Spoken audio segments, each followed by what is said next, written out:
name is Derick Cooper. I'm from Chicago, Illinois. I played for Mike from 80, I believe it was 84, 85, until after the 90s, mid-90s. It was a great experience.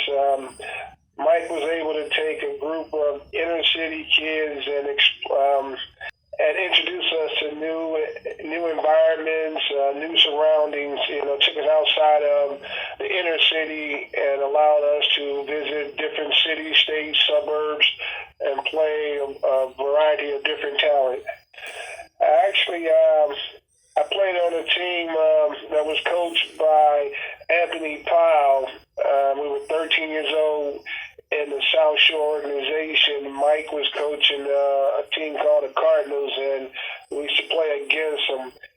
And Mike became the all-star coach. And then after that, Mike continued to form baseball, as well as he started the American Legion. And, we were all, playing select baseball with him. It was great.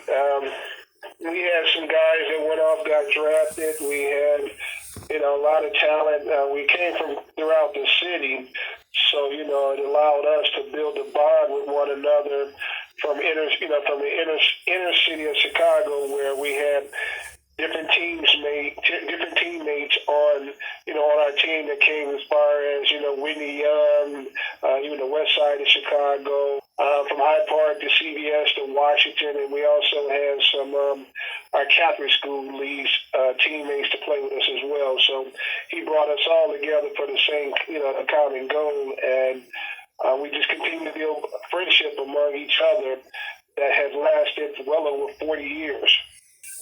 One of the most valuable things that I recall, there's several of them. I think one of the first ones that stood out, Mike was taking us out to Arlington Heights, and we were playing them, and we were playing American Legion baseball at the time, so we had to be about 15 years old. And he had this 4-door silver car that he used to pile us all up in. And, I just remember somehow a spring on his accelerator broke, and he was driving all the way, pressing the brake, in order to stop, and press the brake all the way down, and to accelerate, he took his foot off the brake. So a lot of my cars were comical with us, as well as one time where we were going down, I believe it was down here to Cincinnati, and Mike had buses, so he used to park his buses over there on 83rd in South Chicago. And actually one of our wheels came off as we was riding, and the wheel was riding on the side of us. So that was one comical incident. As well as, I tell you what, Mike played with us as though, we were his children. He kept us disciplined, kept us in order. But he made every trip we had fun. We still have laughter today with some of the jokes. We were playing in a tournament down here, standing in St. Xavier College, and this was back in '86. We stayed at college, and Mike hung out with us. We all stayed up late when we should have been asleep. So Mike was a real friend to us. The guys, I met, numerous of guys, when I think of, Nate Benson, Nate Moore, Stennis, Terrell, we had Fatty, which is William Day, William Stewart, we had Donnell Harvey, then Mike brought in, Franco Brown with the Hills. He brought in Miguel from Whitney Young, I believe. We had Kenneth. They all of us grew up playing in the South Shore League, but we started like a arch rivalry with like the South Side. But eventually they wanted to play with us. They couldn't beat us, so they wanted to play with us. We used to beat up on Jackie Robinson. Everybody knew about Jackie Robinson, but our team, for somehow we always beat them every year. Eventually, some of them came over and joined our team as well. We traveled, we had fun. We had a great group of guys. So I can already say, we actually took a couple of guys from over at D Sales. That's where we picked up Quincy and little Corey Gilkey. So Corey's a little younger than I am. But, we just formed a bond. Mike brought a lot of us together that formed a lot of friendships that even last today, well into our adult years.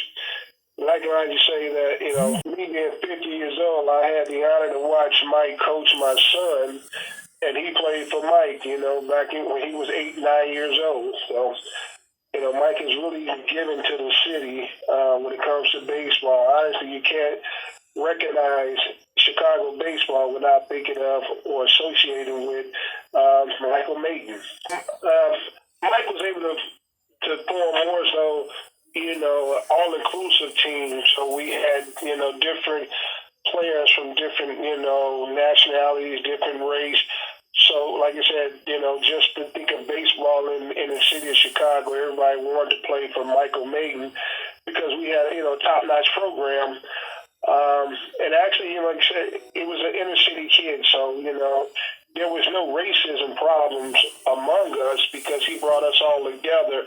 We might have experienced some difficulties going to play other teams, but once they seen who we were and who we are, where we come from, we developed relationships as well as respect.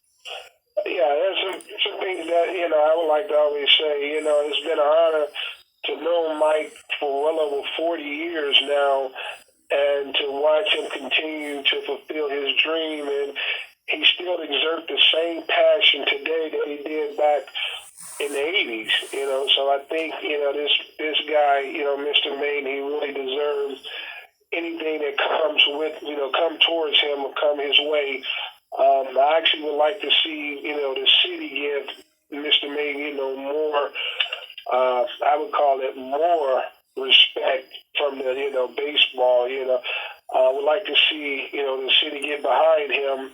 I mean, we got many of his players that, we have gone off and, got our own families, but, we've always been there for Mike, try to help him fund his league and do the things he needs to keep going. Because I know without, Mr. Mayden and the program that he put together for us, I don't know what my life could have turned out to be. Being from the inner city, we were, in neighborhood games and everything, but, just the ideal of baseball that he built was allowed us an outlet from any, distraction in the city games. Thanks a lot, Ray.